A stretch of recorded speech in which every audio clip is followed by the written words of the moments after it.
सुनने वाले दोस्तों, हमारे घर, आपके घर, सबके घर भगवान ने बेटियों को जन्म दिया है, लेकिन बेटी का परिभाषा क्या होता है, बेटी का मतलब क्या होता है और बेटी के अंदर वह कौन सा हुनर होना चाहिए, जो हमारे बिरहा से आपको एक नई सीख मिलेगी। 4 लाइन भाव दिया गया है भूमिका में। सृष्टि के क्यारी में चीज एक नारी, कर्म में दुधारी, फिर नवरस की खान है। सागर सी शांत क्रांत बिजली सिपाही, आदर से ऊंचा छुताया आसमान है।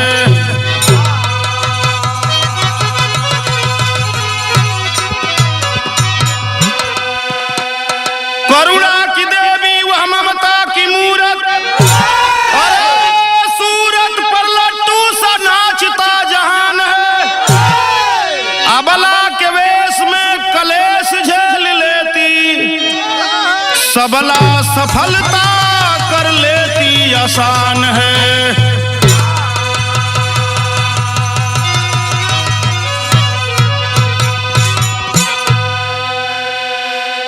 मानव की रचना सृष्टि बेटी से हुई है। गजल की तर्ज है मास्टर।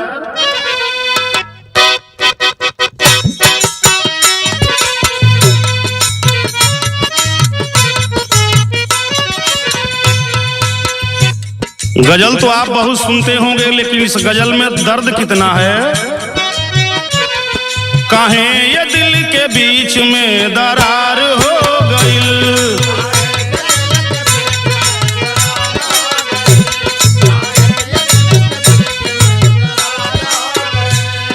काहे ये दिल के बीच में दरार हो गई, का भूल हमसे आज है सरकार हो गई।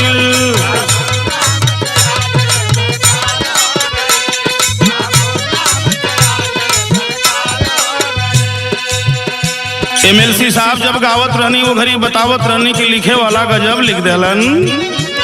पत्थर के टुकड़ा हाथ में लिया लोग ना हवा,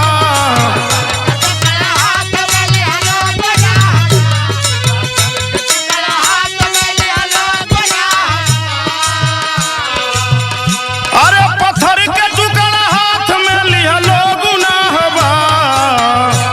जब से शहर में कांच की दीवार हो गई,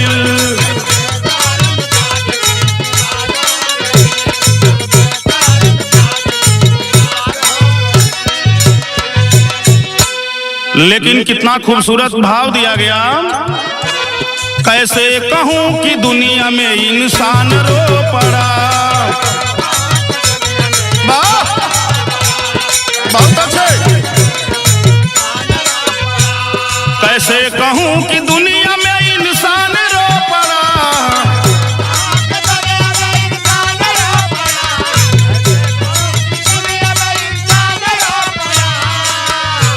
इंसान तो इंसान, अब भगवान रो पड़ा।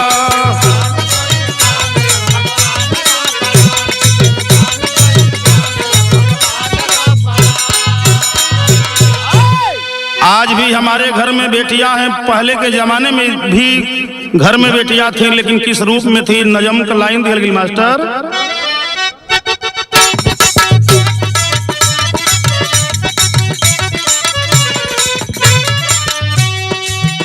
काली दुर्गा सारी सिद्धियां ले सूर बनी, सबको बस में करने खातिर वही हूर बनी।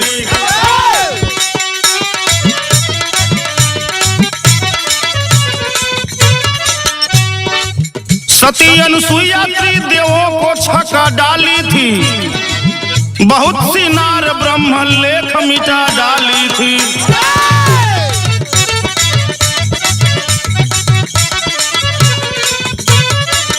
इसी प्रसंग में प्रसंग एक सुनाएंगे, इसी प्रसंग में प्रसंग एक सुनाएंगे। सती सावित्री के जीवन की गीत गाएंगे।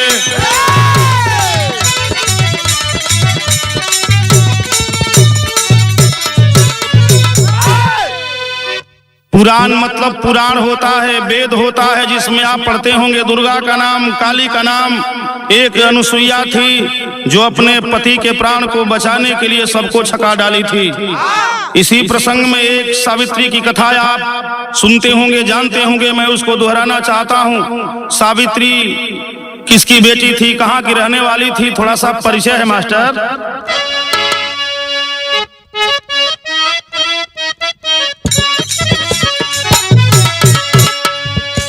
तरज के लाइन बा जौना कर हुआ सभे पसंद करीला सबके आवाज में। गोरिया दिन भर कई के कटिया लेके सझिया के सिलवटिया पीसे अंगना मसाला ना।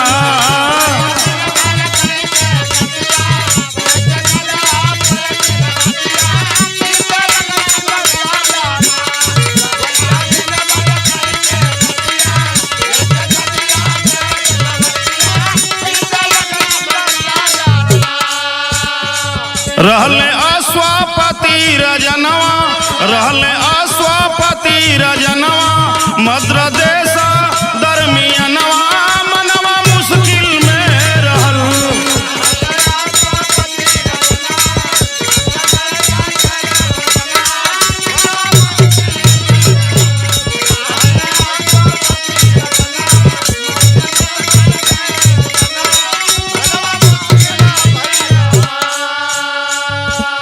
मद्र देश के रहने वाले प्रतापी राजा अश्वपति की मात्र एक बेटी का नाम बताया जाता है सावित्री। धीरे धीरे जब बड़ी होती है, शादी करने योग्य हो गई।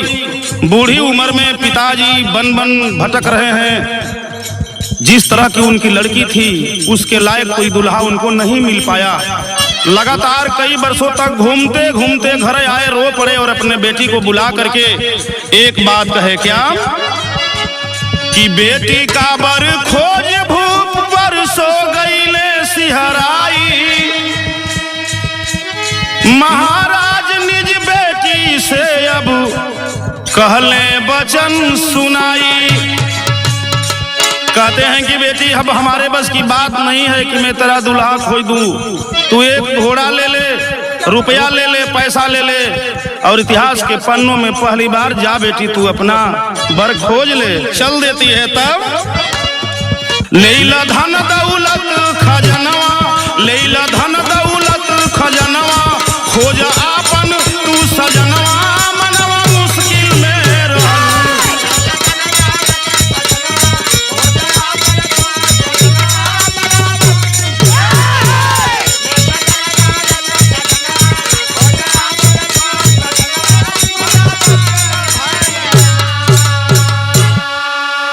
इतिहास में पहली बार वह बेटी सावित्री घोड़े पर सवार होती है, रुपया पैसों की गठरी अगल बगल बांध लेती है। आज उन्हीं समय चल रही, वो समय का भाव दिल गई मास्टर।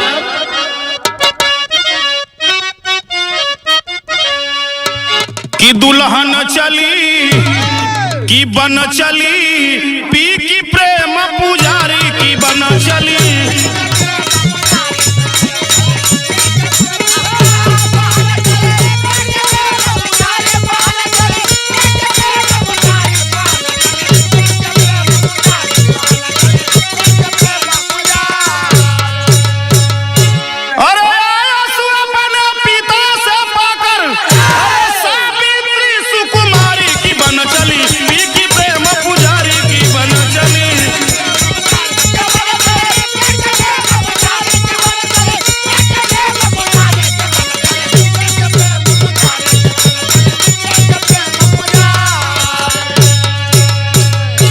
अरे सोच रही मनमीत कहाँ है।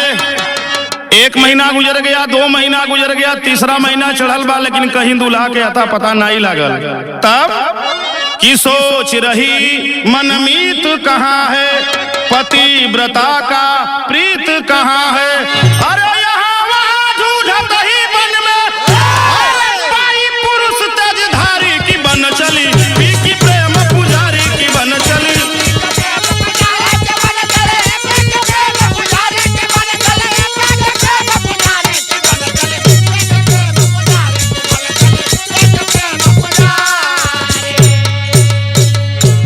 मेरे दोस्तों, तीसरे महीने का पहर जब चला है, एक जंगल के रास्ते से होकर के सावित्री घोड़े को लेकर के जा रही थी, तब तक उसके घोड़े के सामने कुछ लकड़ी का गट्ठर या लकड़ी, सूखी लकड़ियां घोड़े के सामने आकर के ऊपर से छपाक से जब गिरा, उसका घोड़ा बिदक गया। नीचे उतरती है, देखती है, ऊपर निगाह डालती है, एक गठीला बदन वाला पुरुष जिसके घुघराले बाल हैं, बड़े बड़े आंख है, सुंदरता के वर्णन नहीं करल जा सकत बा। देख करके उतर जाती है नीचे, मान लेती है मने मने की है धरती है आकाश है पेड़ और पौधे, आप लोगों को प्रणाम करके, आप लोगों को मैं साक्षी मान करके, गवाह मान करके इस लड़के को अपने जिंदगी का एक साथ एक रिश्ता जोड़ने के लिए मैं तैयार हो रही हूँ। मने मने उनके पददेव मान ले ली। बगल में हटके केहू लोगन से पता कैली, केहू से बात कैली कि इनकर परिचय कहा, इनके नाम कहा, इनके घर कहा, केकर लड़का हवन का परिवार के परिचय बा, सगरी बात जान के घरे घोड़ा लेके पहुंचली। जब घरे पहुंचली तो राज दरबार में सुपति राजा बैठल हवन, बगल में भगवान नारद मुनि बैठल हवन। जाके सावित्री अपने पिता को प्रणाम करती है, भगवान नारद का प्रणाम करती है। पिता ने कहा कि बेटी दुल्हा के बारे में बताओ कि तेरा दुल्हा मिला कि नहीं मिला। हंस रही है और एक बात कर रही है, तरह तो बड़ा नमकीन बा मास्टर।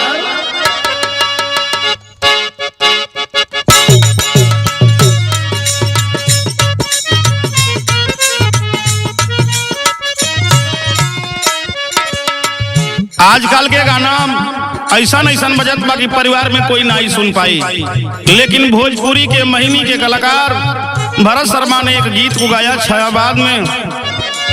गौने की पहली रात है, दुल्हन अपने दुल्हे को जगा रही है भोर के बेला में। शाम से बात हो रही थी, भोर में दुल्हा सो जाता है, जगा रही है सैया जी। कुकुहुक मुर्गा बोले, घड़ी का जमाना ना रहल, मोबाइल के जमाना ना रहल, बता रही है। कुकुहुक मुर्गा बोले छोड़ी दा कलाई जी, अब कलसी आइल बानी भोर भइल जाई जी। कुकुहुक मुर्गा बोले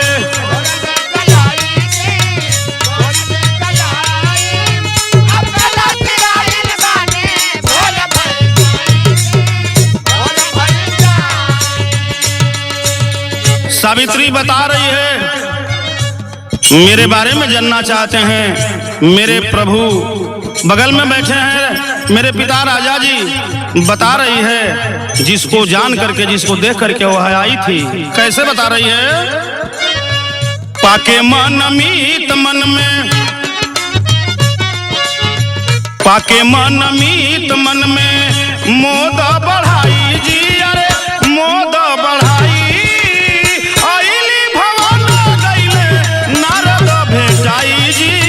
नारद भेटाई।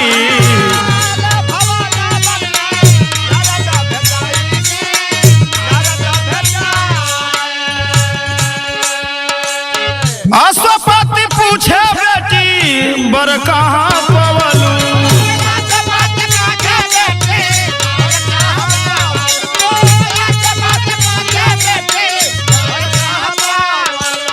के करी चरनिया में बोला लगवलू बेटी।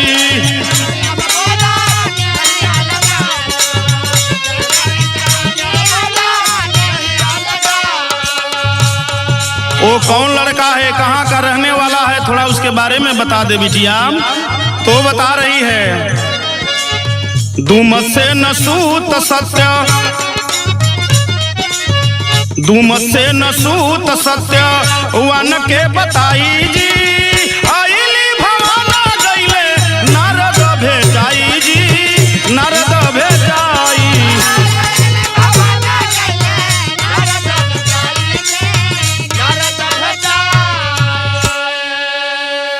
सत्यवान उसका नाम है, दुमत सेन का बेटा है, एकलौता लड़का है। उसके माँ और बाप का दोनों आंख नहीं है, राज और पाट विरोधी वाले सब छीन लिए हैं, लेकिन वह होनहार है, चरित्रवान है, इसलिए मैं उसको अपना दुल्हा मान चुकी हूँ। और पूज्यवर पिताजी उस लड़के से मेरी शादी आप कर दीजिए। राजा ने कहा किसी ब्राह्मण को बुलाना पड़ेगा, उससे बेहतर है कि तीनों लोकों के स्वामी, सारी बात को जानने वाले यहीं बैठे हैं, त्रिलोकीनाथ नारद भगवान। थोड़ा मेरा बता दीजिए कि दामाद का इतिहास भूगोल क्या है, जन्म कुंडली क्या है। ए भैया, जब देखलन कुछ देर के बाद नारद भगवान के ललाट पर तड़तड़ तड़तड़ पसीना आ गई। राजा जी पूछ पड़े कि राजन इतने आप घबरा क्यों गए। नारद ने कहा कि भगवान मैं हूं, आप मानते हैं, दुनिया मानती है, लेकिन मैं ये देख रहा हूं साक्षात कि जो आपका दामाद बनने वाला है उसकी उम्र अल्पायु है। राजन ने कहा इसका मतलब बता दीजिए।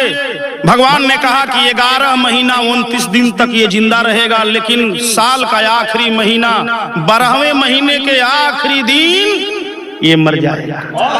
अपने लड़की से कह दीजिए सुंदर है, खूबसूरत है, नौजवान है, इस संसार में बहुत मिलेंगे, शादी हो जाएगी। डांट करके बोलती है बेटी, मैं हिंदू धर्म की बाला हूं। और हिंदू धर्म की बाला जब एक बार अपने दिल में, अपने मन में, अपने तन में ये गांठ बांध लेती है कि शादी जिससे हमारी पक्की, उससे शादी हमारी पक्की। और आप कह रहे हैं कि 1 साल के अंदर ये मर जाएगा, साल के आखिरी दिन मर जाएगा। पिताजी जी, मैं डंके के चोट पर कह रही हूँ कि आज शादी कर दीजिए, अगर कल मर जाएगा सत्यवान तो मैं विधवा बनकर के जी लूंगी, लेकिन दूसरी शादी नहीं करूंगी। पिताजी बिटिया के सामने हार गए और शादी होती है। लेकिन शादी के बाद का थोड़ा सा भाव है विदेशिया का।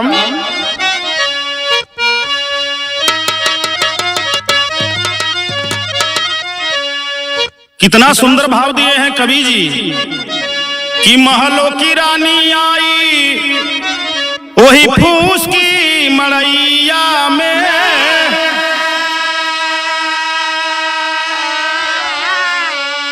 सावित्री पति के जाने प्रभु के सामना।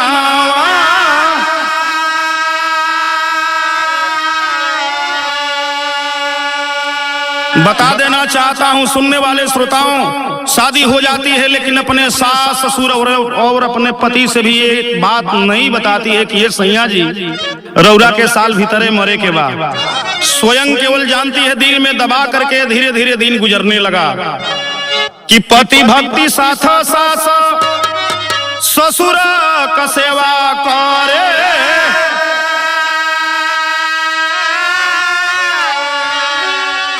सबके खिलाए पीछे करेली भोजना।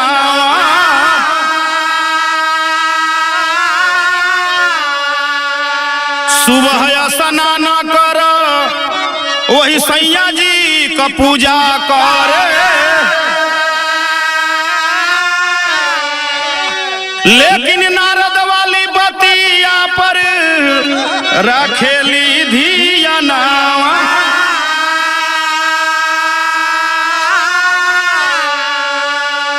धीरे धीरे दिन गुजरता गया, कोई जान नहीं पाता था। सुबह उठती थी, सबका पैर छू करके प्रणाम करती थी, अपने पति के पैर को धो करके चारों तरफ छिड़काव करके भोजन बनाती थी। सारे लोगों के खाने के बाद स्वयं बचा खुचा खाना खा लेती थी।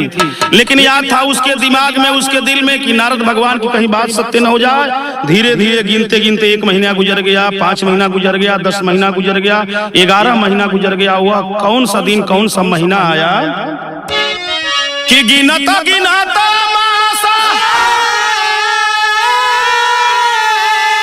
ए बाबू 12 पुराया गईले।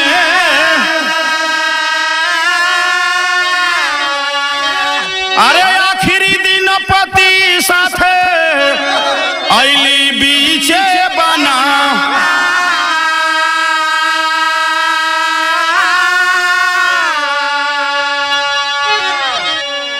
साल का आखिरी महीना, आखिरी दिन पति का पैर पकड़ करके कहती है कि सैया जी 1 साल धीरे धीरे शादी भइले हो गई, लेकिन कहू दिन एगो मन का बात ना कहनी, आज एगो मन का बात कहल चाहत हैं। सत्यवान हंस पड़े, बोले कि रानी बताओ, तेरा तो उसी दिन भाग्य उजड़ गया रे कि संगमरमर के ऊपर पांव रखने वाली, बिल्डिंगों में रहने वाली इस घास और फूस की मड़ई में तुम आ गई। तुम्हारा नसीब तो उसी दिन खत्म हो गया।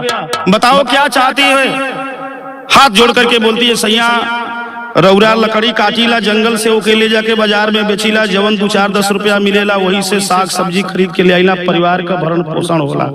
हम ही देखल चाहते हैं कि रउआ जंगलवा में कैसे लकड़िया काटीला, तनी हमरों के जंगल रउआ घुमा देती। सावित्री कहती है कि हमको भी घुमा दीजिए। बोल पड़ा सत्यवान की जाओगी, सांप मिलेंगे, गोजर मिलेंगे, बिच्छू मिलेंगे, बड़े बड़े कटीले कांट मिलेंगे, इससे बेहतर होगा कि तुम घर में ही रहो।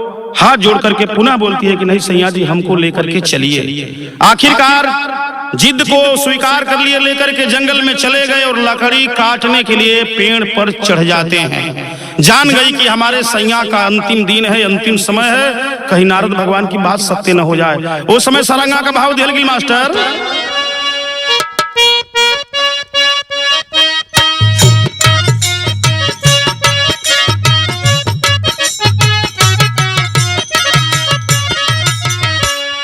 जब हमन के छोटे छोटे रही जाता सूते घड़ी माई आजी लोग आवस लो, एकरा के गावत रहली हमार माता जी भी अब भी गावेली। कैसे मास्टर?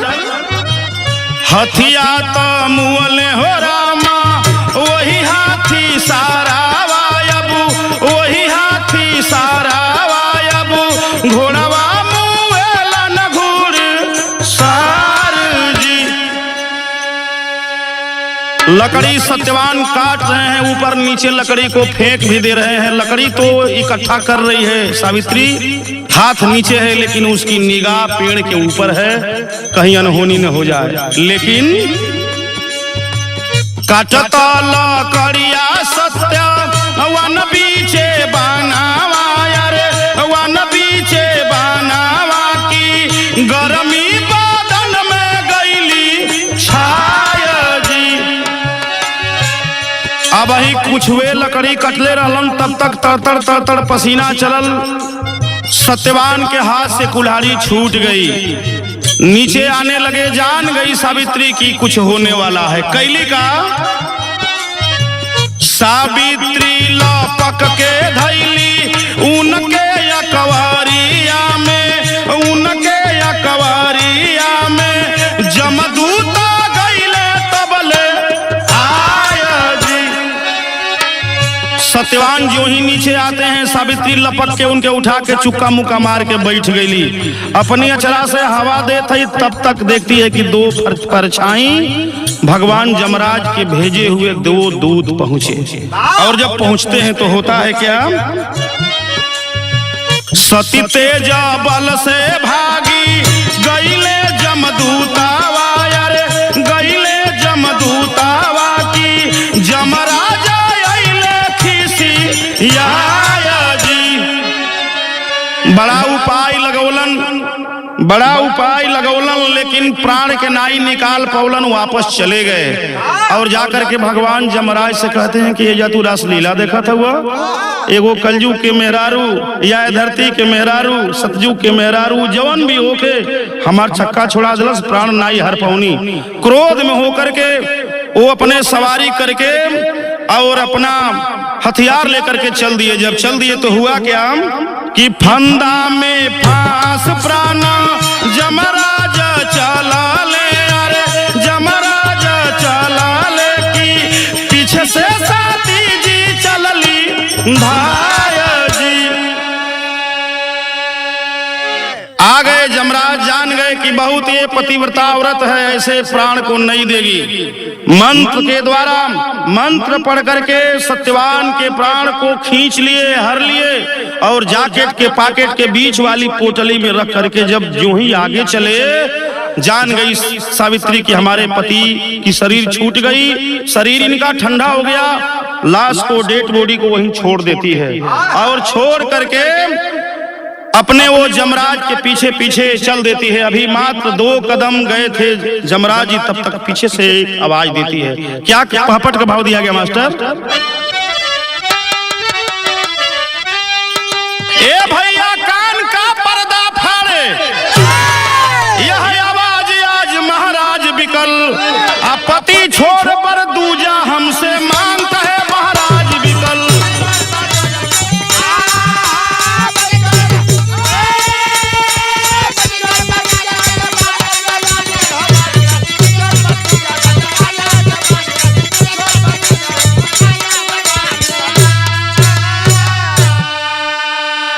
आवाज आती है पीछे से, रुक जाइए रुक जाइए रुक जाइए। पीछे घूम करके देखते हैं जमराज भगवान तो वही औरत है जिसके पति के प्राण को मैं लेकर के जा रहा हूँ। रुक करके पूछते हैं कि क्यों हमें आवाज दे रही हो, क्यों रोकना चाहती हो? कलश करे हमारे मांगी के सिंगार लेके जाते हुआ ही दुनिया रही के का करी। कहना जमराज की इसकी उम्र पूरी हो गई, ये विधि का विधान है, अब ये जिंदा नहीं हो पाएगा। अगर तुम बहुत कुछ मांगना चाहती हो, मुझे भी दया आ रही है क्योंकि तुम अबला हो, औरत हो, आज से तुम विधवा हो जाओगी। तुम कुछ हमसे वरदान मांग ले, लेकिन अपने पति को छोड़ करके।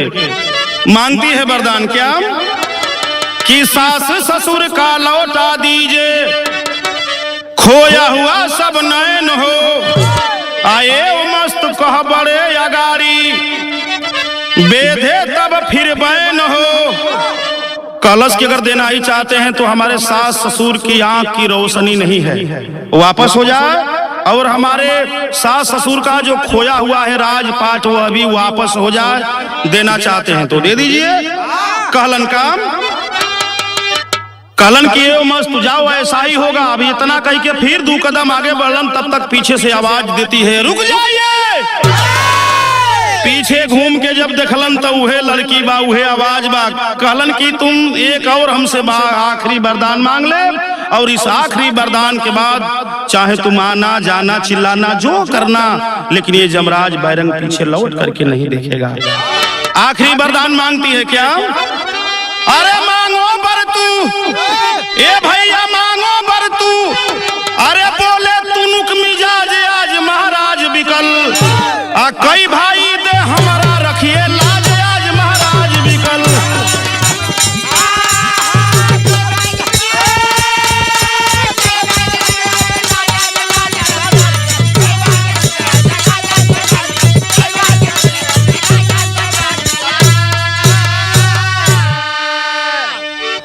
एक आखिरी वरदान मांग ले। कहती है कि आखिरी वरदान देना यदि चाहते हैं तो हमारा कोई भाई नहीं है, सावन के महीने में मैं राखी किसके कलाई में बांधूंगी, देना चाहते हैं तो ये भी वरदान दे दीजिए। उन्होंने कहा ए मस्त जाओ, और इसके बाद अब कोई वरदान हमसे न मत मांगना। इतना कह करके जमराज जी जब आगे चले तो फिर एक आवाज देती है। अल्लाह का भाव दिया गया मास्टर, वाह वाह।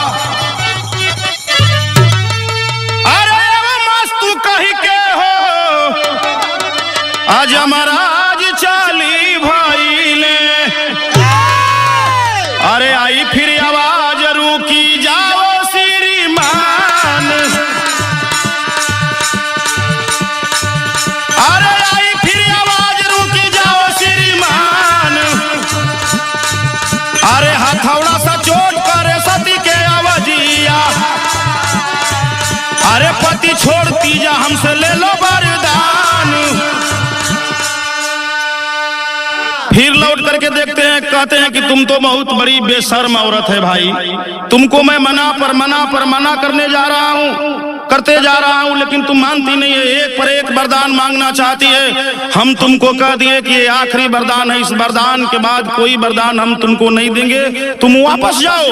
कहती है कि अरे देश के दे के का करबो, जब हमार सैया न रहियन हम कैसे जियब। कलन के अच्छा चलो, ममता आ गई, ममता आ गई, तुम्हारे ऊपर दया आ गई, एक और तू आखिरी वरदान मांग ले और ये तेरी जिंदगी की अंतिम वरदान होगी। तू फैसला कर ले कि तुम क्या मांगना चाहती है, लेकिन हम तुम्हारे पति के प्राण को वापस नहीं कर सकते। सोच गई सावित्री कि हमारे जिंदगी का फैसला होने जा रहा है। कितनी मैं पवित्र हूँ, कितनी हमारी अंदर पवित्रता है, इसकी पहचान हमारी आज हो रही है। सुनने वाले दोस्तों, आखिरी वरदान मांगती है क्या?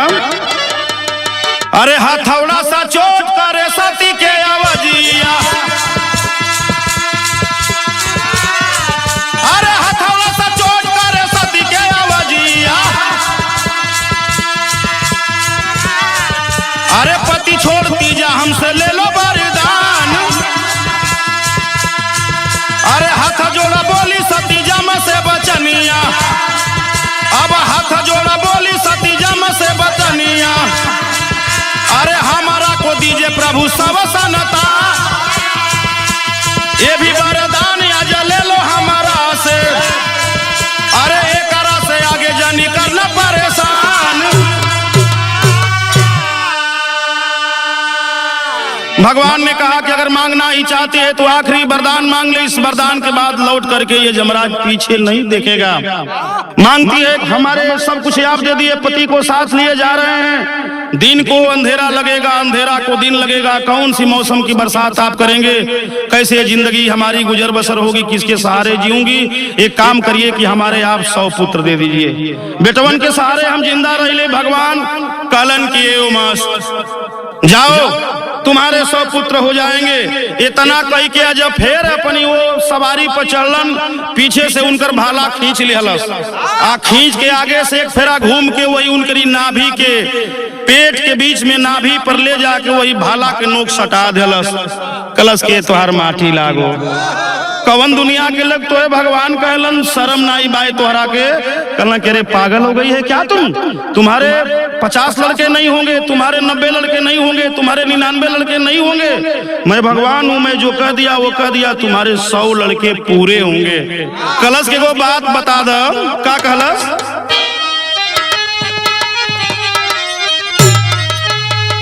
अरे करेली बतिया, ये भैया करेली बतिया, तरहिया रोक के भवनिया करेली बतिया।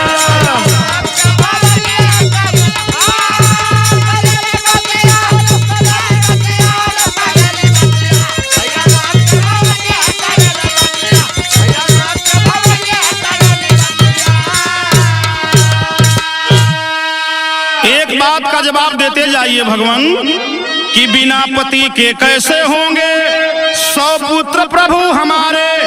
अब आक भइले जमराज वही अबला की तरफ निहारे, तहारे जमराजा बचनिया करेली बतिया।